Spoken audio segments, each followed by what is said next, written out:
Detik-detik rumah Teguh Istianto, koordinator Pati Bersatu dibakar orang tak dikenal. Rumah Teguh Istianto, koordinator Aliansi Masyarakat Pati Bersatu dibakar orang tak dikenal pada Jumat, 3 Oktober 2025, dini hari.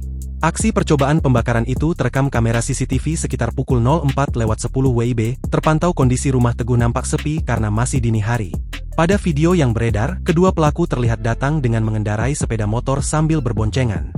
Mereka lalu berhenti tepat di depan rumah Teguh Istianto. Setelah mengawasi kondisi sekitar rumah, mereka lantas menyiramkan bahan bakar ke teras rumah Teguh yang digunakan sebagai usaha toko kelontong. Kemudian api pun dinyalakan sehingga membuat api membesar. Setelah itu kedua pelaku bergegas kabur. Rekaman CCTV detik-detik rumah pentolan masyarakat Pati Bersatu dibakar orang tak dikenal. Dua orang berboncengan menyiram rumah Teguh dengan cairan yang diduga bensin. Selang beberapa saat, lelaki yang membonceng tersebut menyalakan api dan menyulut bensin tersebut. Api pun langsung berkobar. Kedua lelaki tersebut langsung meninggalkan lokasi kejadian, tulis keterangan pada unggahan. Terpantau jika api membakar tumpukan barang dagangan seperti sapu.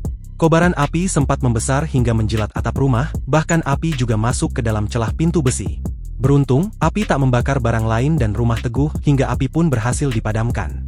Sementara itu, sebelumnya juga dikabarkan jika Teguh Istianto juga dikeroyok sejumlah orang yang diduga pendukung Bupati Pati Sudewo. Ia dipukuli saat hendak masuk ke gedung DPRD Pati untuk mengawal jalannya sidang pansus hak angket yang menghadirkan Bupati Sudewo sebagai saksi, Kamis pagi, 2 Oktober 2025. Namun demikian pihaknya masih akan membahas di internal aliansi, apakah akan membawa kasus ini ke ranah hukum. Baru kami pertimbangkan untuk proses hukum, itu nanti saja. Yang penting itu adalah pelajaran bagi kita seluruh rakyat Pati dan seluruh rakyat Indonesia. Di sistem demokrasi perbedaan pendapat adalah hal biasa, wajar ada oposisi. Kebetulan kami oposisi pemerintahan Pak Sudewo, harap dimaklumi bagian dari demokrasi memang seperti itu, jelas Teguh.